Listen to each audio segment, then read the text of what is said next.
Hello, कैसे हैं आप सब लोग? यूपीपीसीएल की तरफ से कुछ पोस्ट आई हुई हैं, तो उसी के बारे में हम लोग बात करने वाले हैं।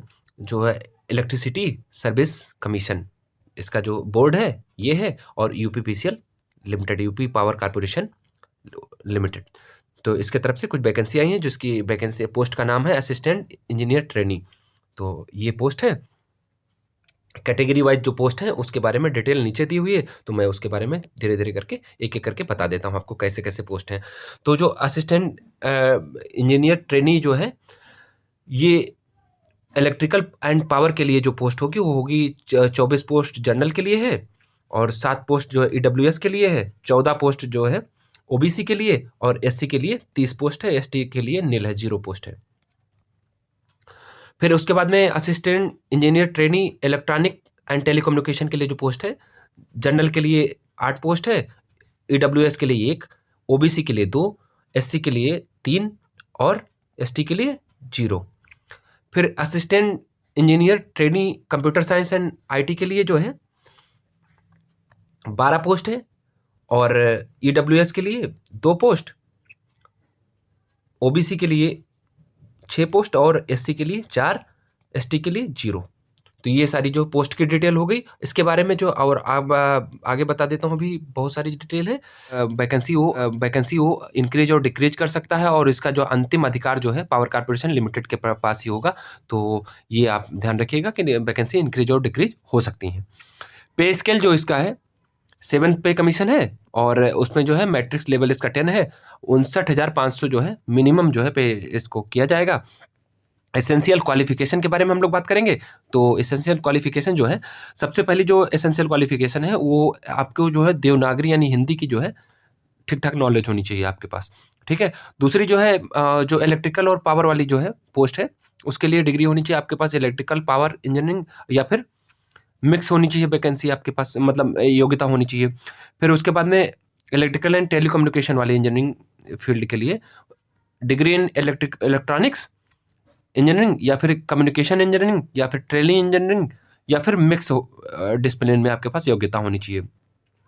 कंप्यूटर साइंस वाली पोस्ट के लिए आपके पास कंप्यूटर साइंस में इंजीनियरिंग होनी चाहिए, या फिर आईटी में होनी चाहिए, या फिर मिक्स डिसिप्लिन में आपके पास डिग्री होनी चाहिए। ये सारी डिटेल हो गई। अब आगे चलते हैं, देखते हैं और कौन सी डिटेल आपको बतानी है। हाँ, एक सबसे अहम बात, डिस्टेंस लर्निंग जो है, दूरस्थ शिक्षा, इसमें योग्य नहीं है, एलिजिबिलिटी इसकी नहीं है। तो आप ये ध्यान रखिएगा, कोई जो डिस्टेंस लर्निंग से जिन्होंने पढ़ाई करी है वो इसके लिए एलिजिबल नहीं है। इसकी जो मिनिमम एज है 21 साल है, और मैक्सिमम 40 साल है। एज की जो कैलकुलेशन है, जो गणना है 1/1/2022 से की जाएगी। एज रिलैक्सेशन जो है कैटेगरी के हिसाब से जो यूपी सरकार द्वारा निर्धारित है वो प्रदान की जाएगी। तो ये सारी जो है एज रिलैक्सेशन है, आप पढ़ लीजिएगा। रिजर्वेशन भी यूपी सरकार के हिसाब से प्रदान किया जाएगा, और उसको आप पढ़ लीजिएगा कि जो है रिजर्व कैटेगरी वहाँ की क्या है। तो वो सारी चीज़ें आपको वहाँ पे दिख जाएंगी पोर्टल पे। एनओसी सर्टिफिकेट लेना होगा जो गवर्नमेंट अंडरटेकिंग या पीएसयू में या फिर और किसी ऑर्गेनाइजेशन में काम करते हैं, तो उनको जो वहाँ से एनओसी सर्टिफिकेट लेना होगा ज्वाइनिंग से पहले, ठीक है। एग्जामिनेशन सेंटर यूपी के लगभग सारे बड़े शहरों में है, तो आपको वहाँ उसके लिए परेशान होने की ज़रूरत नहीं है, आपके नियर बाई में आपको सेंटर दे दिया जाएगा। फिर उसके बाद में जो इसका पेपर का प्रोसीजर है कि क्या क्या कहाँ से क्वेश्चन आएंगे, उसके बारे में हम लोग बात करते हैं। 75% क्वेश्चन जो है, 75% क्वेश्चन आपके इंजीनियरिंग बैकग्राउंड से आएंगे। तो इस बात के लिए आपको आपकी पकड़ जो है इंजीनियरिंग में काफ़ी अच्छी होनी चाहिए, तभी आप इस पेपर को क्वालिफाई कर सकते हैं। इस बात का आप ध्यान रखिएगा, खासा ख्याल रखना है आपको। 10% क्वेश्चन जो है जनरल नॉलेज से आएंगे, और 10% क्वेश्चन जो है रीजनिंग और मैथ से आएंगे। 5% क्वेश्चन जो है हिंदी से आएंगे। तो ये सारी चीज़ें जो है आपको ध्यान में रखना है। और नेगेटिव मार्किंग 0.25 है, तो ये भी ध्यान में रखते हुए आपको क्वेश्चन पेपर सॉल्व करना है, क्योंकि नेगेटिव भी है इसमें। अगर नंबर आप स्टूडेंट ज़्यादा होते हैं तो 2 शिफ्ट में पेपर कराया जा सकता है, और हो ही जाते हैं, तो 2 शिफ्ट में पेपर होगा, और नॉर्मलाइजेशन जो है प्रक्रिया अपनाई जाएगी इसके लिए, जो 2 शिफ्ट में पेपर होंगे। तो उसके बाद में आपको ये बता देता हूँ कि क्या क्या और चीज़ें। सिलेबस जो है, हाँ, जो इसका सिलेबस है गेट 2021 में जो पेपर हुआ था उसी के हिसाब से इसका सिलेबस बनाया गया है, तो आप उसको देख लीजिएगा। इंजीनियरिंग का जो सिलेबस है आपका सेम सिलेबस है, तो आप वहाँ से सिलेबस आप नोट डाउन कर सकते हैं। सिलेक्शन प्रोसेस जो है यूपीपीसीएल डिसाइड करेगा और जो है ट्रेनिंग उस हिसाब से आपको दी जाएगी। ट्रांसपेरेंसी रखने के लिए बोला है काफ़ी सारा कि कंप्लीट ट्रांसपेरेंसी जो है कंप्यूटर बेस्ड टेस्ट में रखने की पूरी उम्मीद है। और फिर उसके बाद में हम बात करते हैं आगे क्या है प्रोसीजर। जो इसकी एप्लीकेशन फ़ीस है, रिजर्व कैटेगरी जो है यूपी के डोमिसाइल वाले यूपी के रिजर्व कैटेगरी हैं, यानी कि SC ST, ठीक है, तो उनके लिए जो फीस है 826 रुपये इंक्लूडेड GST। जनरल कैटेगरी जो है नॉन क्रीमिलियर और जनरल कैटेगरी, उनके लिए फीस जो है 1180 रुपये इंक्लूडेड GST।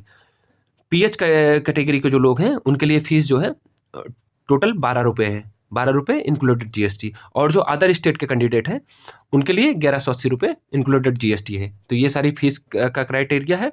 और देखते हैं क्या बताना है। आपके पास पति पत्नी जीवित एक से अधिक नहीं होनी चाहिए, तो आप इसके लिए अगर एक से अधिक है तो आप इसके लिए एलिजिबल नहीं हैं। फिजिकल फिटनेस इसके लिए रिक्वायर है। और जो है कैंडिडेट फाइनली अप्रूव तभी होंगे, फाइनली सिलेक्शन उनका तभी होगा जब वो मेडिकली फिट हों, तो उसको बोर्ड डिसाइड करेगा कि आप मेडिकली फिट है या नहीं है। और अप्लाई जो एप्लीकेशन है आप यूपीपीसीएल की वेबसाइट पे जाकर के www.uppcl.org पे जाकर के आप अप्लाई कर सकते हैं।